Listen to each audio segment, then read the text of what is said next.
ఘోషయాత్రలో కర్ణుడు నిజంగానే పారిపోయాడా? అంటే అర్జునుడు అంతమందిని నిజంగానే ఓడించాడా?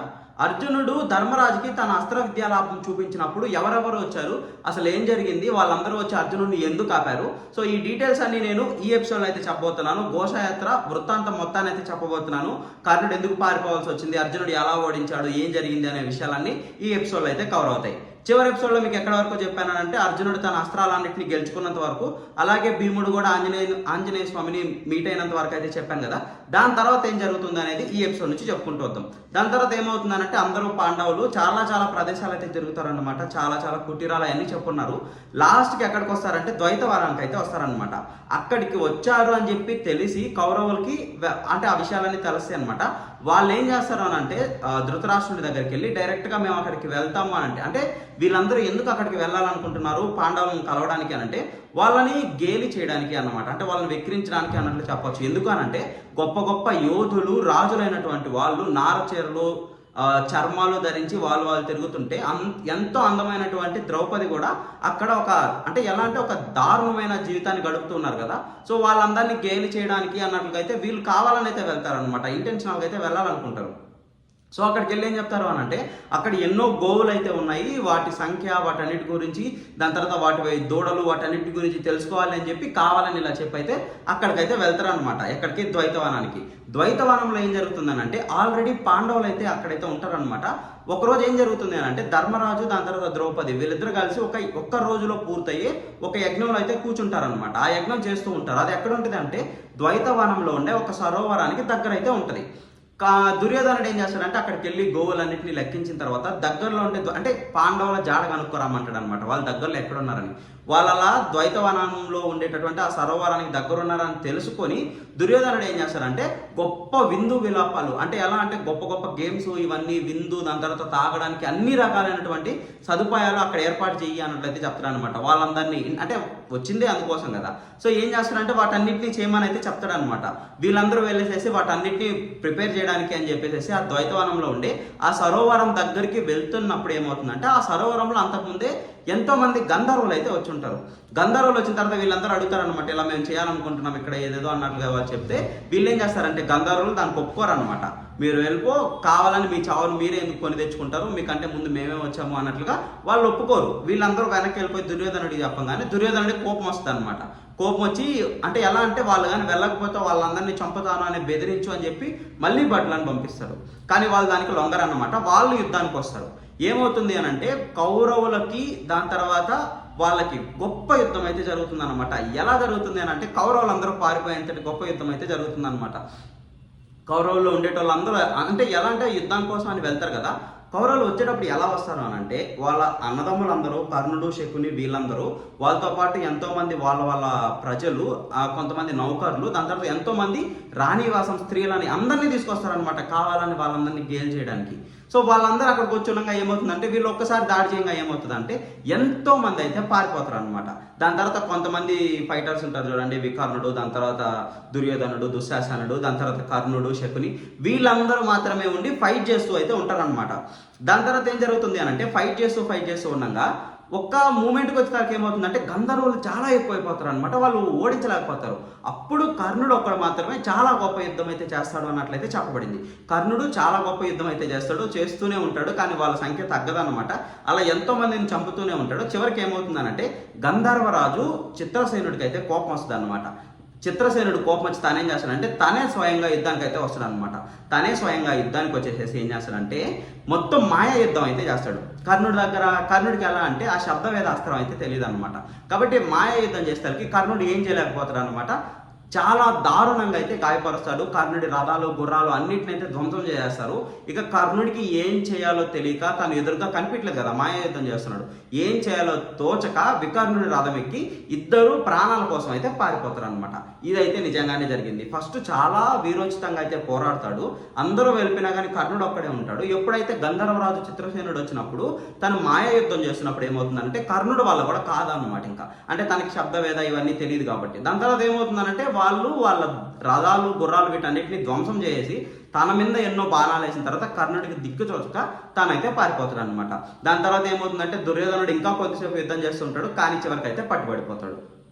సో అలా ఘోషయాత్రలో కౌరవులందరూ ఎంతోమంది పారిపోతారు, దుర్యోధనుడు దుశ్శాసనుడు కూడా పట్టుకుంటారు అనమాట. ఇలా వాళ్ళందరినీ బందీ చేసేస్తారు. ఇక్కడ పారిపోయిన వాళ్ళందరూ ఉన్నారు చూడండి, వాళ్ళందరూ ఏం చేస్తారంటే కౌరవులు అంటే పాండవుల దగ్గరికి వెళ్తారు. ధర్మరాజు దగ్గరికి వెళ్ళి ఇలా యుద్ధం జరిగింది, అంటే మేము ఇక్కడికి వచ్చాము, ఇలా యుద్ధం జరిగింది, వాళ్ళందరూ దుర్యోధనుడిని పట్టేసుకున్నారు అన్నట్లు చెప్పగానే అప్పుడు ధర్మరాజు ఏం చెప్తాడు అని అంటే వాళ్ళ నలుగురు సోదరుల్ని ఆజ్ఞాపిస్తాడు అనమాట యుద్ధానికి వెళ్ళమని చెప్పి. అప్పుడు భీముడు చాలా చాలా అయితే సంతోషపడతాడు అనమాట. అంటే యుద్ధం పంపించినందుకు కాదు, దుర్యోధనుని పట్టేసుకున్నందుకు. కానీ ధర్మరాజు చెప్తాడు అనమాట ఏంటి అనంటే మన మధ్య ఎన్ని గొడవలైనా ఉండొచ్చు, మన మధ్య మనం ఎట్లయినా కొట్టుకోవచ్చు, కానీ వేరే వాడు వచ్చి మన మీద యుద్ధానికి వస్తే మనం అందరం కలిసి పోరాడాలి, మీరందరూ వెళ్ళి దుర్యోధనుని కాపాడండి అన్నట్లయితే చెప్తారు అనమాట. సో ఈ ప్రజలు ఏం చేస్తూ ఉంటారు అంటే చూస్తూ ఉంటారు అనమాట. ఏంటి ఫస్ట్ అంటే దుర్యోధనుడు ఇలా చిక్కిపోయాడని చెప్పి భీముడు గేలు చేస్తూ హేళన చేస్తూ నవ్వుతూ ఉంటాడు చూడండి, అదంతా చూస్తూ ఉంటారు. దాని తర్వాత ధర్మరాజు యుద్ధానికి వెళ్ళమని చెప్తాడు కదా, అది కూడా చూస్తూనే ఉంటాడు. అంటే వాళ్ళ ఫేస్ ఎక్స్ప్రెషన్స్లో పెద్ద చేంజ్ ఉంటుంది అనమాట. దాని తర్వాత భీముడు అయితే దానికి అంగీకరిస్తాడు, మేము వెళ్ళి తీసుకొస్తాము, మీరు ఎలా ఆజ్ఞ చేస్తే మేము అలాగే పాటిస్తామని చెప్పి భీముడు కూడా ఓకే చెప్తాడు అనమాట. అప్పటికి వాళ్ళు గమ్ముగా అలాగే చూస్తూ ఉంటారు అనమాట. ఎప్పుడైతే అర్జునుడు పైకి లేసి వచ్చి అన్నగారి దగ్గరకు వచ్చి మీరు ఏం చెప్తారో అదే మాకు శిరోధార్యం, ఈరోజు వాళ్ళని మేము మామూలుగా మాటలతో చెప్పైతే చూస్తాము, ఒకవేళ వాళ్ళు నా మాట కానీ వినకపోతే నేను ప్రతిజ్ఞ చేసి చెప్తున్నాను, అక్కడుండే ప్రతి ఒక్క గంధర్వుడి యొక్క తల నేల కొరికి పడుతుంది, ఈ రోజు భూదేవి ప్రతి గంధర్వుడి యొక్క రక్తపానం అయితే చేస్తుంది, ఇదే నా ప్రతిజ్ఞ అని చెప్పి అర్జునుడు ఎప్పుడైతే ప్రతిజ్ఞ చేస్తాడో అప్పుడు అక్కడ ఉండే వాళ్ళందరికీ ఒక్కసారి కోపొస్తుంది అనమాట. ఓకే, ఇంకా దుర్యోధనుడిని కాపాడగలిగేటోళ్ళు అంటే గంధర్వుల్ని కాపాడగలిగేటోడు ఇంకెవరూ లేరు, ఖచ్చితంగా గంధర్వులు అందరూ ఈరోజు నశించిపోతారు అన్నట్లయితే అంత ధైర్యం అయితే వస్తుంది అనమాట. ఎందుకు వస్తుంది అని అంటే అక్కడ ప్రతిజ్ఞ చేసింది అర్జునుడు కాబట్టి. అంతకు ముందే అర్జునుడు చాలా గొప్ప యోధుడు, కానీ ఇప్పుడు ఎన్నో అస్త్ర సంపద ఉన్నటువంటి అర్జునుడు ఇంకో గొప్ప యోధుడు అవుతాడు కదా. సో ఇలా అర్జునుడు ఎప్పుడు చెప్పగానే వాళ్ళందరి మొహంలో చిరునవ్వు అయితే వస్తుంది అనమాట. వాళ్ళందరికీ ఒక నమ్మకం అయితే వస్తుంది, ఖచ్చితంగా దుర్యోధనుడు అంటే వాళ్ళందరూ దుర్యోధనుడిని విడిపించేస్తారు అన్నట్లుగా, లేదనంటే వాళ్ళందరూ చస్తారు అని కూడా వాళ్ళకి అర్థమైపోతుంది అనమాట. అప్పుడు నలుగురు అన్నదమ్ములు అయితే వెళ్తారనమాట. ఆల్రెడీ ఉన్న బాణాలు వాటన్నిటిని తీసుకొని, అంటే కౌరవులు తీసుకొచ్చారు కదా కొన్ని బండ్లలో బాణాలు వాటన్నిటిని తీసుకొని పాండవులు అయితే వెళ్తారనమాట. నలుగురు అన్నదమ్ములు, ధర్మరాజు మాత్రం వెళ్ళాడు, ఎందుకంటే తనకు యజ్ఞంలో ఉన్నాడు కాబట్టి. వెళ్ళి అక్కడికి వెళ్ళంగానే ఫస్ట్ అర్జునుడు ఎలా చెప్తాడంటే నార్మల్గా చెప్తాడనమాట, ఇలా వాళ్ళందరూ మాకు సోదరులు లాంటి వాళ్ళు, మా సోదరుడు యుధిష్ఠిరుడు ఇలా మాకు వాళ్ళందరినీ రక్షించమని అయితే చెప్పాడు, ఆజ్ఞ ఇచ్చాడు, కాబట్టి మీరందరూ వాళ్ళని వదిలేసి వెళ్ళిపోండి అని చెప్పి చాలా సున్నితంగా అయితే చెప్తాడనమాట. వాళ్ళు ఎంత సున్నితంగా చెప్పినా వినరనమాట. అప్పుడు అర్జునుడికి కోపం వస్తుంది అనమాట. ఏం చెప్తాడు అని అంటే మీరు ఇలా ఈ రోజు కానీ వదిలి కానీ వెళ్లకుండా కానీ ఉంటే నేను ప్రతిజ్ఞ చేసి చెప్తున్నాను, మీ ప్రతి ఒక్కడి తల నేల కొరకుంటే అడగండి అన్నట్లయితే ఒక్క ప్రతిజ్ఞ అయితే చేస్తాడు అనమాట. అప్పుడు ఏమవుతుంది అని అంటే వాళ్ళందరికీ కొంచెం భయం అయితే వస్తుంది. బట్ ఎలా అంటే వాళ్ళ వెనకాల చిత్రసేనుడు ఉన్నాడు అనే నమ్మకం అని అంటే వాళ్ళు అది అనుకొని వాళ్ళు యుద్ధానికి అయితే దిగుతారనమాట. అప్పుడు అర్జునుడు చేస్తాడు యుద్ధం. ఎంతమంది గంధర్వులు వస్తూ ఉంటారో వాళ్ళ తలల కింద పడిపోతూ ఉంటాయి, మొండాలు వేరుగా పడిపోతూ ఉంటాయి, వస్తూ ఉంటారు అందరూ. అంటే ఎలా అంటే ఒక్కొక్క బాణానికి ఒక్కొక్కడు అయితే పడిపోతూ ఉంటాడు అనమాట. దాని తర్వాత తను ఏం చేస్తాడనంటే ఆగ్నేయాస్త్రాన్ని అయితే ఉపయోగిస్తాడు. ఆగ్నేయాస్త్రాన్ని ఉపయోగించగానే వేల కొలది ఎంతో మంది గంధర్వులు అయితే అక్కడ చచ్చిపడిపోతారు అనమాట. దాని తర్వాత భీముడు, దాని తర్వాత నకుల సహదేవులు వాళ్ళు కూడా వందల కొద్దీ వీళ్ళందరినీ అయితే చంపుతూ ఉంటారు. దాని తర్వాత వాళ్ళకి ఇంకేం చేయాలో అర్థం కాక దుర్యోధనుని తీసుకొని ఆకాశ మార్గాన్ని వెళ్ళిపోవాలనుకుంటూ ఉంటాడు. అప్పుడు అర్జునుడు ఒక మాయనైతే అంటే ఎలా అంటే ఒక బాణాలతోనే ఒక వలనైతే చేస్తాడు. ఎలా అంటే ఆకాశం చివరంచున, ఓకేనా, ఇంకా అంతకు మించి పైకి వెళ్ళలేము అనే అంత ఎత్తులో అంత చివరంచున ఒక వల లాంటి ఒక ఇదిని తన బాణాలతోనే నిర్మిస్తాడు అనమాట. అంటే ఎలా అంటే ఒక్కొక్క బాణం అంటే ఒక బాణం ఇలాగా ఇంకొక బాణం ఇలాగా ఒక పెట్టెలాగా అనమాట. అలాగా అన్ని బాణాలు వేసి ఒక వలలాగా అయితే చేసేస్తాడు అనమాట. దాని తర్వాత కింద నుంచి తిని బాణాలు వేస్తూ ఉంటాడు. పాప మా గంధర్వులకి ఎలా అయిపోతుంది అని అంటే కింద నుంచి అర్జునుడు బాణాలని వాళ్ళని తూట్లు పొడుస్తూ ఉంటాయి. పైకి వెళ్దామని అంటే అర్జునుడు ఒక పెద్ద వల లాంటిది వేశాడు బాణాలతో, ఆ వలని వాళ్ళు చించుకొని పైకి వెళ్ళలేకపోతారు అనమాట. అప్పుడు వాళ్ళ రాజు చిత్రసేనుని అయితే పిలుస్తారనమాట. అప్పుడు చిత్రసేనుడు వచ్చి అంటే తను ఎలా అంటే మాయా యుద్ధం అయితే చేస్తాడనమాట. రావణుడు రావడంగానే ఎలా అంటే తను కూడా డైరెక్ట్గా మాయా యుద్ధానికి అయితే దిగేస్తాడనమాట. కానీ అర్జునుడికి ఏంటి అని అంటే శబ్దవేదాస్త్రం వచ్చు కాబట్టి తను ఏం చేస్తాడంటే చిత్రసేనుడు సౌండ్ ఎక్కడి నుంచి వస్తుందో, లేకుంటే చిత్రసేనుడు ఎటు సైడ్ నుంచి బాణాలు అయితే విడుస్తున్నాడు అటు సైడ్కి తను బాణాలు అయితే వేస్తాడనమాట. చిత్రసేనుడితో కూడా చాలా దారుణం అయితే యుద్ధం అయితే చేస్తాడు. చిత్రసేనుడు ఇంకా ఓడిపోతాడు అని తనకు అనిపించేస్తుంది అనమాట. అప్పుడు తను ఏం చేస్తాడంటే అర్జున ఆగు నేను ఇంద్రసకుణ్ణి అని చెప్పేసి తన ఐడెంటిటీని బయటకు వస్తాడు అనమాట. అంటే తన ఐడెంటిటీని చూపిస్తాడు. అప్పుడు అర్జునుడికి అర్థమవుతుంది అనమాట తను ఎవరో కాదు చిత్రసేనుడు అని చెప్పి. ఎందుకు తను అర్జునుడు ఆగిపోయాడు అంటే స్వర్గంలో చిత్రసేనుడి దగ్గర అర్జునుడు ఎన్నో అంటే వాయిద్యాలు వాటికి సంబంధించినటువంటి విద్యలన్నీ నేర్చుకుంటాడు అనమాట. సో చెప్పాలి అంటే అర్జునుడు చిత్రసేనుడికి శిష్యుడు లాంటి వాడు. సో వాళ్ళందరూ ఇంకా అందరూ కిందకైతే వస్తారనమాట.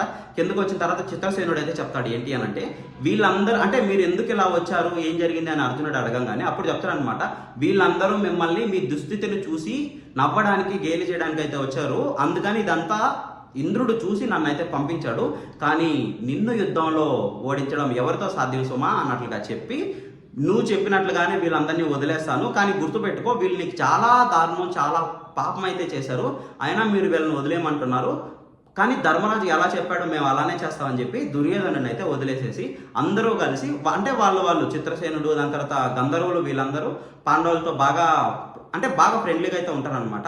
దాని తర్వాత ఏమవుతుందంటే ఇంద్రుడు అయితే వచ్చి తన అమృతాన్ని అయితే ఆల్రెడీ అందరూ చనిపోయి ఉంటారు చూడండి చాలా మంది గంధర్వులు, వాళ్ళందరి మీద చల్లడం వల్ల వాళ్ళందరూ బతికొస్తారు. అలా అందరూ కలిసి మళ్ళీ స్వర్గం అయితే వెళ్ళిపోతారు అనమాట. అప్పుడు దుర్యోధనుడికి ధర్మరాజు చెప్తారనమాట, ఇలాగ ప్రశాంతంగా వీటన్నిటిని మనసులో ఉండించుకోకుండా వెళ్ళు అన్నట్లయితే చెప్తాడు. దానికి దుర్యోధనుడు అయితే నమస్కరించి సిగ్గుతో తల దించుకొని తన స్నేహితులు తన బంధుమిత్రులు తన తమ్ములు అందరూ తనను వదిలేసి వెళ్ళిపోయి పారిపోయి వాళ్ళని ప్రాణాలు కాపాడుకోవడానికి వెళ్ళిపోయినప్పుడు తను ఒక్కడే ఉండి యుద్ధం చేసి పట్టుకోబడ్డాడు కదా, అప్పుడు తనకి ఎవరి మీద నమ్మకం వస్తుంది, ఎవరి మీద నమ్మకం రాదు. ఎందుకంటే అప్పటి వరకు దుర్యోధనుడికి నమ్మకం ఉండేది కర్ణుడి మీద వీళ్ళందరి మీద, కానీ కర్ణుడే పారిపోయిన తర్వాత ఇక నేను ఎవరిని నమ్మాలి అని చెప్పి దుర్యోధనుడి మనసులో అయితే చాలా బాధ అయితే వచ్చేస్తుంది అనమాట. దాని తర్వాత అదే బాధతో కుంగిపోతూ హస్తినాపురానికి అయితే వెళ్ళిపోతాడు. సో ఇది గైస్ ఓవరాల్ ఎపిసోడ్. కర్ణుడు ఎందుకు ఓడిపోయాడు, దాని తర్వాత అర్జునుడు వచ్చిన తర్వాత తను ఆ యుద్ధాన్ని ఎలా చేశాడు, అర్జునుడి ఒక్క మాటతో వాళ్ళందరికీ ఇంత నమ్మకం ఎందుకు వచ్చిందని అయితే నేను చెప్పాను. ఇంకొక చిన్న సెగ్మెంట్ ఏంటి అని అంటే, మీకు అందరి ముందు చెప్పాను కదా, అర్జునుడు ప్రయోగించిన బాణాలు అంటే తన అస్త్రలాభాన్ని ధర్మరాజుకు చూపించాడు అని చెప్పి ఆ ఒక్క సెగ్మెంట్ అయితే చెప్తా. ఏం జరుగుతుంది అని అంటే, అర్జునుడు వచ్చేసి స్వర్గం నుంచి వచ్చేసిన తర్వాత వీళ్ళందరూ ద్వైతవానాన్ని కూడా వెళ్ళిన తర్వాత అప్పుడు అర్జునుడు చెప్తాడనమాట, నాకు ఎన్ని అస్త్రాలు వచ్చాయో చూడండి అని చెప్పేసి, అంటే ధర్మరాజు కోరుతాడనమాట, నీ అస్త్రాలను ఒకసారి నాకు ప్రయోగించి చూపించు, వాటి శక్తి ఎంతటిది అని. అప్పుడు ఏం చేస్తాడంటే అర్జునుడు వాటి అంటే తనకి స్వర్గంలో వచ్చిన అస్త్రాలన్నింటినీ ప్రయోగించడం స్టార్ట్ చేస్తాడు అనమాట. ఎలా ఉంటుంది అని అంటే ఆ అస్త్రాలు ఒక్కొక్కటి ప్రయోగిస్తుంటే భూమి ఆకాశాలు మొత్తం దద్దరిల్లిపోతాయి అనమాట. అంత దారుణమైనటువంటి ఊర్జ అయితే దాని దగ్గర నుంచి అయితే బయటకు వస్తుంది అనమాట. అంత శక్తి అయితే బయటకు వస్తుంది అనమాట. భూమి ఆకాశాలు అల్లకల్లోలం అయిపోతూ ఉంటాయి అనమాట. ఒక్క దెబ్బకి ఆ ఒక్క బాణాలు వేసిన దానికి మొత్తం దేవతలందరూ త్రిమూర్తులు కూడా వస్తారనమాట. బ్రహ్మ విష్ణు మహేశ్వరులు కూడా వస్తారనమాట అక్కడికి అర్జునుడి దగ్గరికి. అంటే వాళ్ళు ఆకాశంలోనే ఉండి నారదుని కిందకు పంపిస్తారనమాట. అప్పుడు నారదుడు వచ్చి అర్జున ఆగు, ఈ అస్త్రాలన్నింటినీ నువ్వు ఏ టార్గెట్ లేకుండా ప్రయోగించకూడదు, వీటన్నిటిని నువ్వు యుద్ధంలోనే ప్రయోగించాలి. ధర్మరాజా, నువ్వు ఈ అస్త్రాలన్నింటినీ చూడాలి అనుకునే ఈ ఒక్కదాన్ని అయితే మానుకో, నీకు యుద్ధంలో అర్జునుడు వీటన్నిటిని చూపిస్తాడు అన్నట్లు చెప్పి అర్జునుడిని ఆపేసేసి మిగతా దేవీ దేవతలందరూ అయితే వెళ్ళిపోతారు అనమాట. సో ఆ అస్త్రాల్లో అంత శక్తి అయితే దాగుంది. సో ఇది గైస్ ఓవరాల్ ఎపిసోడ్. మీకు ఏమనిపించిందో కమెంట్ చేయండి. Thank you all.